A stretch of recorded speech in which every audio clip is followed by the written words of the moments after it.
Hi and welcome to class 2 of modeling and texturing photoreal environments.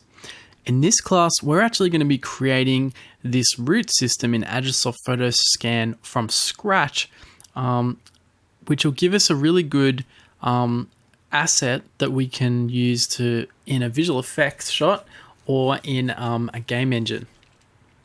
Agisoft Photoscan is an excellent photogrammetry software which recreates 3D objects using photos, and what we're going to use is a photo set of these roots that I've uploaded for you to use. And if you don't have access to the class material, you can definitely go and photograph your own object, and you'll be able to easily use the same techniques to reproduce any object, complex object, using these same techniques. So what we're going to do is this is the final result of this class. So what we're going to do is we're going to open up a new scene, and we're going to get started.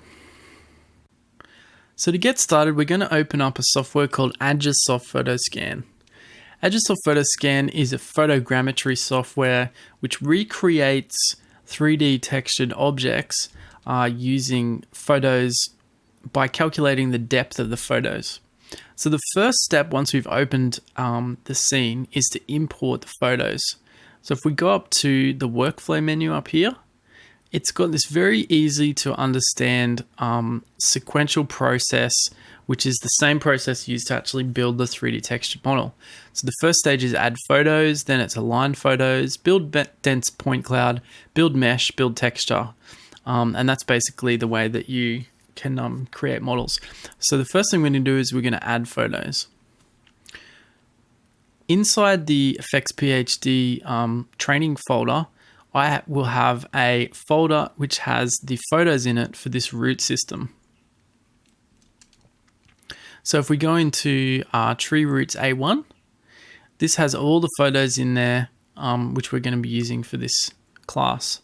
So you just select all of those by selecting the first one, shift selecting the last one, and then just hit open.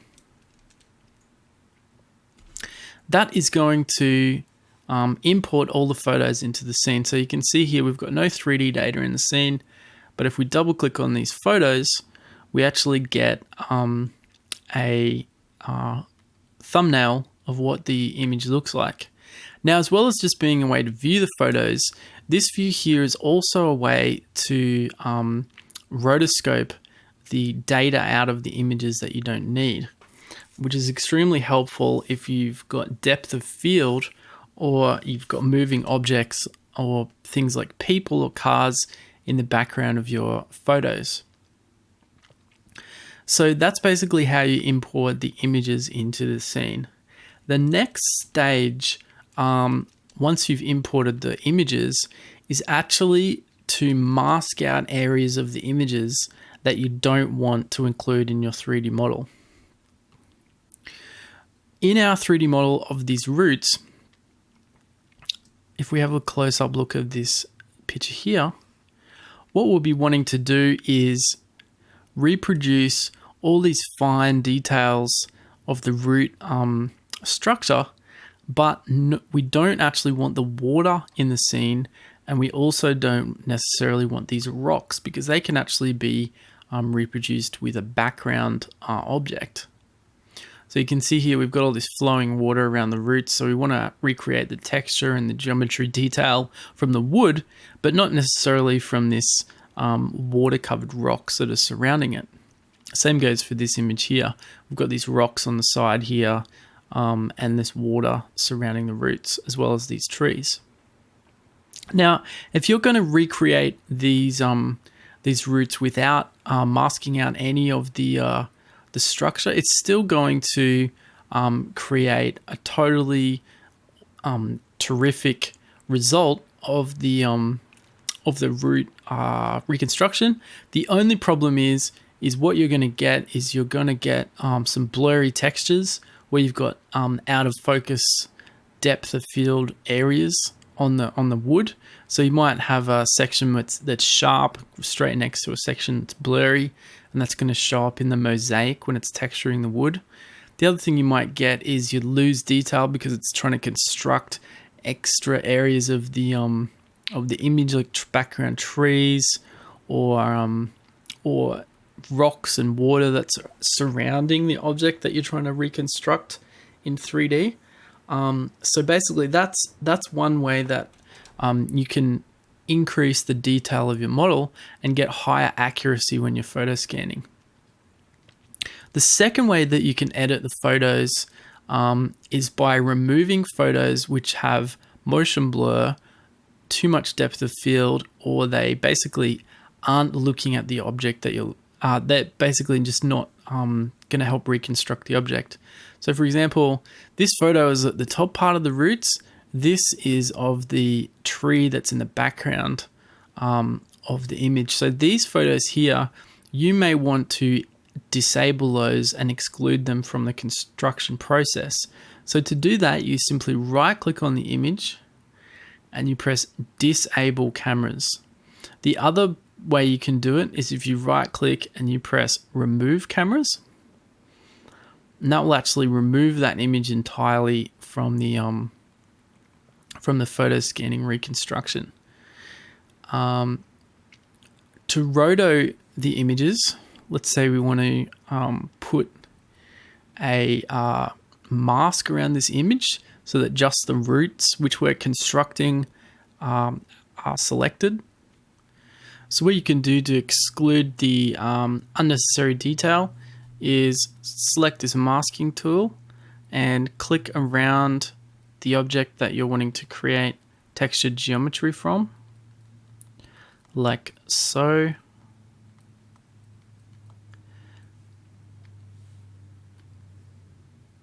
And then once you've finished masking out the area you don't want, you then hit this button up here, which is add to selection.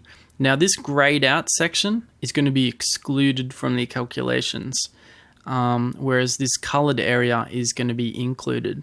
So you can go through the different images and you can mask out, do the same process to mask out the edges. Now the other thing you can do, depending on how detailed you want to make those masks, it can take you a very, very long time to to finish cutting out all these objects. So if you really, really want to cut these out really detailed, I would suggest doing it in Photoshop using a software which is specifically designed for rotoscoping. However, if you're just using this sort of simplistic, basic masking where you're just basically rough cutting out the background, there's a few advantages of that are really, really helpful when you're creating photo scans. The first is that it's not having to calculate the background 3D textures or geometry, which is really, really helpful. The second is that it's not having to calculate things like water, reflections, refractions, and other things that are going to error out the depth calculations of the software. Reflections and other reflective surfaces can cause problems in PhotoScan because the two different points of view of the camera aren't able to basically find the same point on the water. So for example, from this camera point of view, the water's blue and the other side, slightly to the left, it's actually black. So you've got two different, completely different colors on the same object in the same position, which confuses the software. The way it works is that this leaf is the same color here as it is in this image here, and in this image here, and so on and so forth. So you're able to locate the same pixels in multiple camera angles and then calculate the depth based off those images. So masking out the extra detail around the outsides is really, really, really useful. Don't be too particular about masking out all the individual sections of everything. if you don't have time to do that. If you just do a rough roto shape around it, it's really, really helpful. If you're wanting to recreate exactly perfect, mathematically correct recreations of extremely detailed 3D surfaces, by all means, cut out the detail. However, that doesn't guarantee you're going to recreate 3D models matching their detail. All that does is from that camera's position, it's going to have cut out accurately the background detail out of just that specific camera. So you still have to overlap the cameras on top of each other in order to get exactly correct details, even if you've rotoscoped all the details out. So that's why it's important to check your alignment first, use high settings, and don't assume that rotoing the shapes is a magic bullet that's going to give you perfect 3D recreation. A lot of that is to do with the overlap of the images, and it's also to do with the focus and sharpness of the images, more so than the rotoscoping of the background. So now that we've seen how to roto and how to delete images out of the image sequence, what we're going to do now is we're going to have a go at aligning the images. In PhotoScan, the alignment process is where the software figures out where the cameras are positioned in 3D space. It also builds a sparse point cloud of the 3D object so that it can figure out where it is in location to the cameras. So to get going on the camera alignment, we'll go down to aligned photos down here, and we'll have a look at some of the options on here. The accuracy is set from highest, high, medium, low, and lowest, and we're going to set it to high because that'll give us good results for this scene that we're working on. 127 cameras is a good number of cameras to use when you're learning how to use the software, because if you use 8,000 cameras or 5,000 cameras, it can take hours to process the alignment, generate the dense point clouds, and it can fail to create the polygons and textured maps for the scenes. So the number of photos directly links into the memory overhead and the accuracy settings that you'll be able to put into the software. So keep that in mind if you're using a laptop or other kind of middle of the range system to do these training.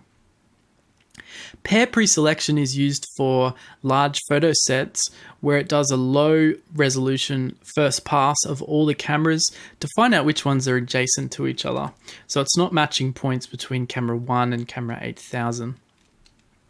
It only matches points between cameras that are near each other and can see the same part of the scene. So it does that first, that lowest setting, and then it'll pump it up to high for doing the final alignment. So we're going to leave that for disabled because we only have 127 cameras in this scene.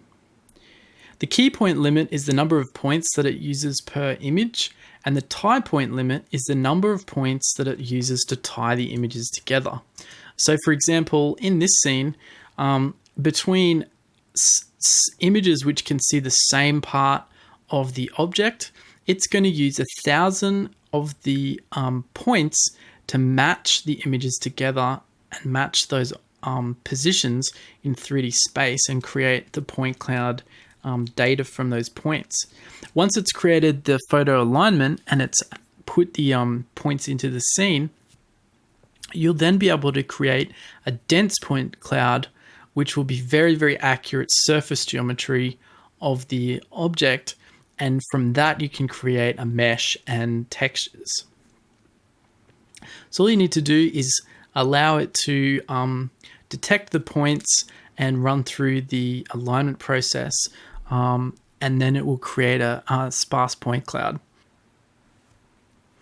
So once we've generated a sparse point cloud, this is what it's going to look like in the viewport. So I'll just have a quick explain of what we're actually looking at here, because some of the components of this are quite important.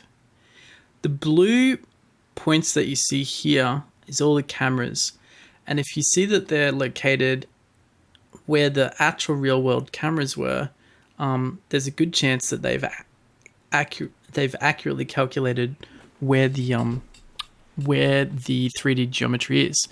The second good sign is if the sparse point cloud builds a fairly accurate representation of the object that you're trying to make. So in this case, we can see that the sparse point cloud is built with beautiful, accurate detail, this very complicated, unusually shaped root system on the ground. Now, what it has actually built, in addition to the roots, is all this extraneous detail out on the edges. So all these points that are zapping out into outer space here are all 3D points that it's created as part of the calculation process. Now, the other thing that you can see in this image, if we go up to this top part of the window here and we switch off the cameras, say you switch on and off cameras, is there's a bounding box. Now, when you get up into the hundreds of millions of points and tens of millions of polygons, the bounding box is super, super, super important because it basically is the bounding box of the detail of the scene that you're working with. So wherever the bounding box is, that's basically the X, Y, and Z detail of the scene that you're going to be jamming in. So of course, as the bounding box is too big, you're going to be losing detail when you're generating meshes, dense point clouds, and textures. Whereas if the box is really, really small and it's really closely fitted to the object you're trying to build, you're going to get excellent detail. So to edit this sparse point cloud, the first thing I'm going to show you how to do is how to manually delete the points. So if we select this box selection here, and I drag a red box around these points, you can see here that they are selected in the scene. So if I rotate around, see that I've selected some of the points of the scene. Now to delete the points, all you have to do is select them and hit the delete key, and that will get rid of the points. So you can just select them and get rid of the ones that you don't need, which is going to speed up the calculations and allow you to get much better and more efficient results. So I'm just going to select around the edges. Now it's important to make sure you check where you're actually deleting these, because you don't want to rotate the camera around to a funny angle and actually delete part of the data of your scan, because that can be very, very frustrating and difficult to replace if you've got a really, really time-consuming, long scan that you've put together that's taken a lot of hours to compute. You don't want to be having to reproduce little areas of the scan.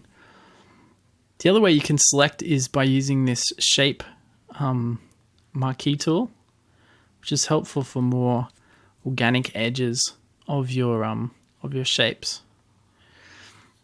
Now be careful not to go overboard deleting points that visually you can't see that they're making the shape, because this sparse point cloud isn't a picture of the shape that you're making. It's just points that are representative of much higher levels of detail that will come later when you're creating the dense point cloud. Next, what we're going to do is we're going to shrink in our bounding box.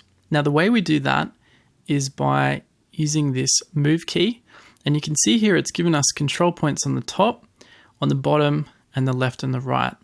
So what we're going to do is we're going to rotate around so we can see it from the front, and we're going to just shimmy this little sucker in so that we can get a nice tight box around our root system.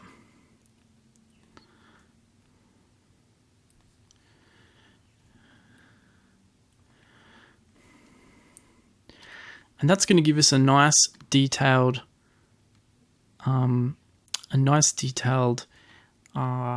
cropped in version of that without any extra details around the side. Now, the next thing that you can do with your sparse point cloud is you can eliminate points. You can select points that it doesn't think are very accurate.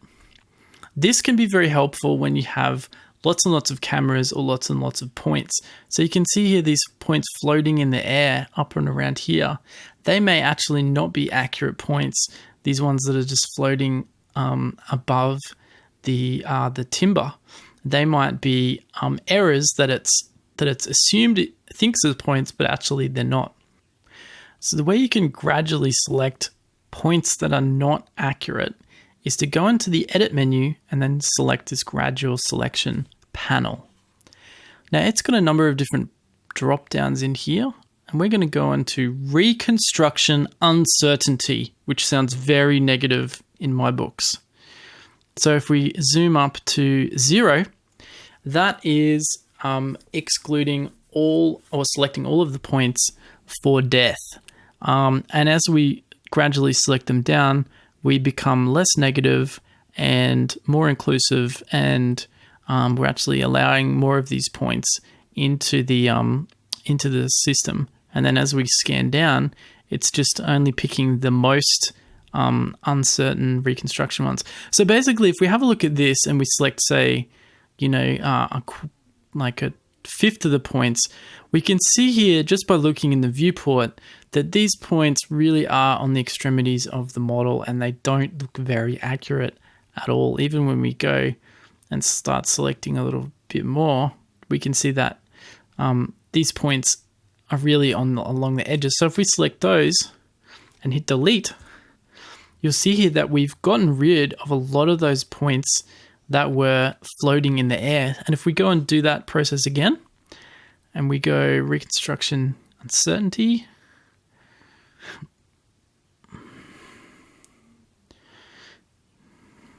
you can see we're getting these extra points that are floating around the place. So now we're looking at a pretty neat sparse point cloud. Now the sparse point cloud isn't a picture, it's not a 3D model of the object. It's just a starting point for the position of the cameras of the scene and creating the tie points. It's a display of the tie points which are in the image. The next step after we've created the sparse point cloud and edited it down and cut out the errors and the extra detail that you'll have in your scene is to create the dense point cloud, which is what you use to mesh the scene. Now to create the dense point cloud, you go up to workflow, build dense cloud, and then you can set the quality to ultra high, high, medium, low, lowest. Now what do these settings mean and what is the dense point cloud?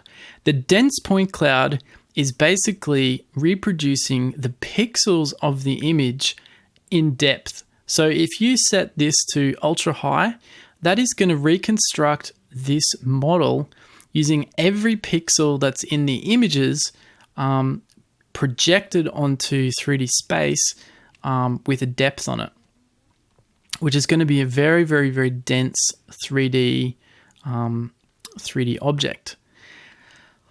High is going to use a lower res version of each image. So let's say these are 5K images. It's going to use a lower res version of that and generate a dense point cloud with the points in the same position, but less closely positioned together with less points in the scene. And high is an excellent setting to use where you're going to get really, really good mesh generation from the high setting. Ultra high can blow up some computers, and it can also blow out your memory depending on how big the scene is. So we're going to stick to high for this one. Now the next setting is depth filtering. We've got here disabled, mild, moderate, and aggressive. Now this is really dependent on the scene that you're using. The depth filtering is how aggressively it excludes points on the mesh based off their position in space. So basically the aggressive setting will only wrap the dense point cloud around parts of the mesh that it can see in depth, whereas mild will allow a lot of the fine details in depth into the scene. If there's minor little changes in depth, it'll keep those in the point cloud, whereas aggressive will get rid of them.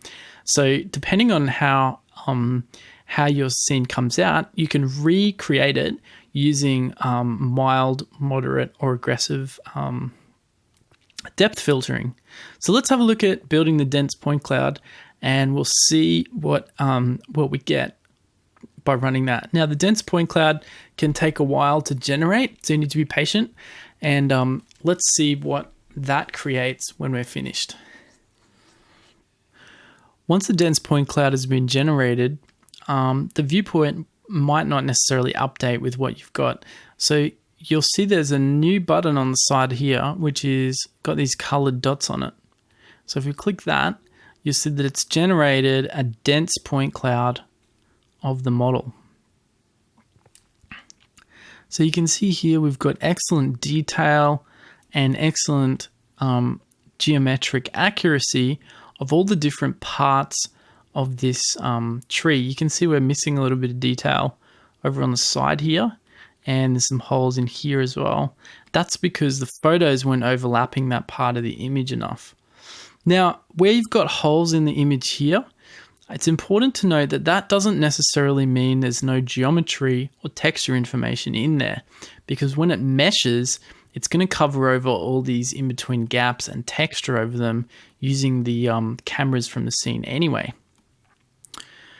Like the sparse point cloud, you can also edit the dense point cloud using the same method. So if we select this lasso tool, we can easily go around the edges of this, select these dense points, and then erase them. You just need to give it a little bit of time to update in the viewport. Once again, same as the sparse point cloud, don't go crazy deleting millions of points that you can't reproduce later, and be careful not to get the edges of the model when you're deleting these dense point clouds. So once you've tidied up a little bit of the dense point cloud and you're ready to mesh it,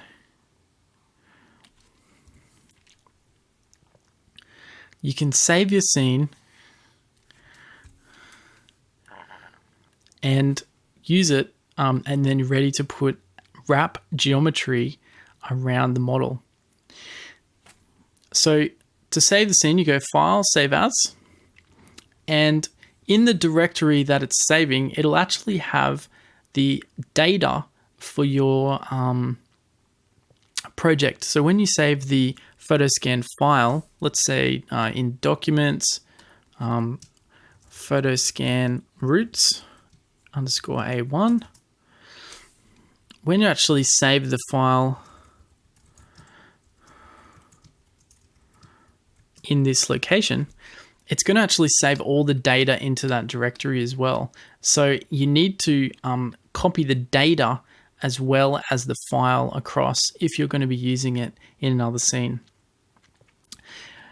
Next, we're going to have a look at meshing this dense point cloud, and we're going to have a look at how to export that mesh into ZBrush. Now the time has come for us to mesh this crazy point cloud and send it into ZBrush for putting it into a normal VFX pipeline. Now, tragically, it's very, very difficult to actually just get the trillion triangle mesh out of Agisoft Photo Scan and just put it straight into a movie and render it, or into a game. It's just too unwieldy. I mean, you can reduce the poly count in different poly reducing softwares, but the main problem with it is that it's triangles instead of quads. So subdividing the geometry is going to produce artifacts at render time, which is a big problem for technical directors doing environments. So it's no big problem to retopologize this mesh, which is also going to have the advantage of giving us different levels of detail and giving us UV maps, which are very easy to work with in other software packages and in the whole rendering pipeline. So while the viewport kind of effect and image looks really cool when you textured it and modeled it in PhotoScan, you really need to be able to fit it into a visual effects pipeline where it can work with animation team, effects TDs, the rest of the whole production basically, which is very important. So in order to mesh the dense point cloud, what you need to do is you need to drag the bounding box tightly around the object. The next stage is to go into build mesh. And then you've got a number of drop-down options in here for the surface type that you're creating. In the top panel here, we've got surface type, and it's got height field or arbitrary. A height field is something like a desert or some survey ground area where it only has Z depth in the construction of the object.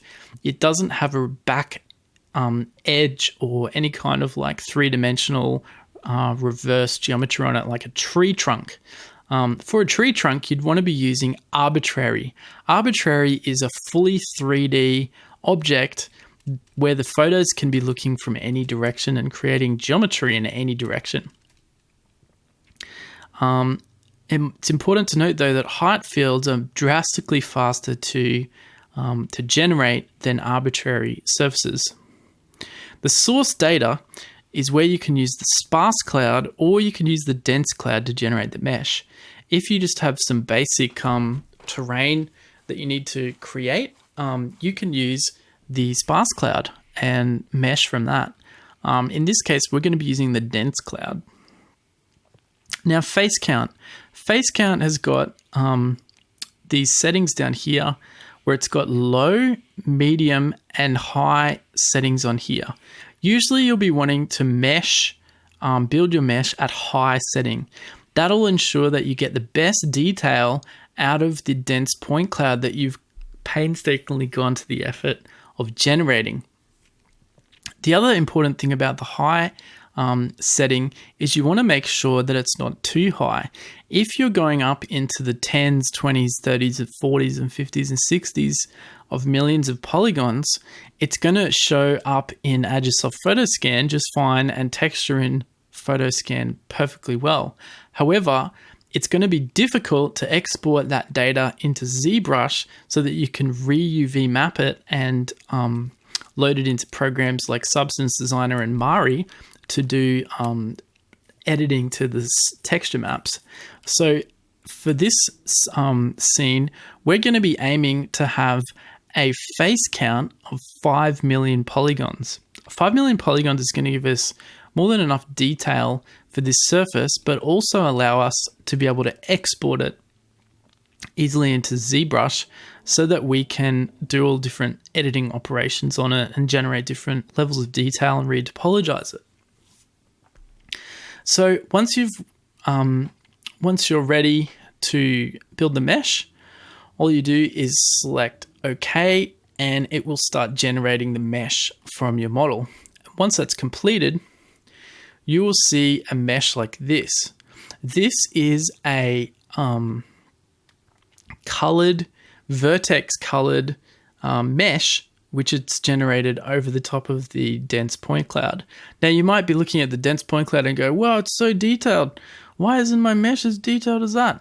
But the reason is because this doesn't yet have textures on it. And the other reason is because the point clouds don't have any kind of limitations on them as to how they can wrap around corners and things like that, because they don't actually have any polygons on them. So you can see these roots, they can wrap around and spin off all around the sides like this because they don't have triangles or quads wrapping around them. Whereas if you look at the geometry, all of this triangulated mesh needs to have actual geometry to define all the edges of those points, whereas the dense point cloud only needs to have points to represent it. So that's basically a look at how you can generate your mesh and the kind of detail levels you've got. In the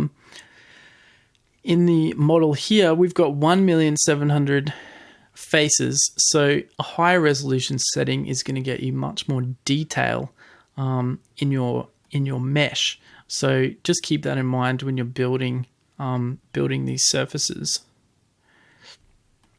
So once you've created the mesh, the next stage is to export it so that you can modify it in ZBrush and retopologize it. To do that, all you have to do is go up to File and go down to Export Model. This is going to allow you to export an OBJ file of these roots, which you can then edit in ZBrush. So I'm going to save this as tree roots A1 FX PhD training version 01, and to save that, and that's going to save my my model. This is also saving the texture. I'm going to deselect that and hit go. So now it's exporting my model. Next, we're going to open up ZBrush and we're going to have a look at how to modify this high poly model so that we can put it into a visual effects pipeline.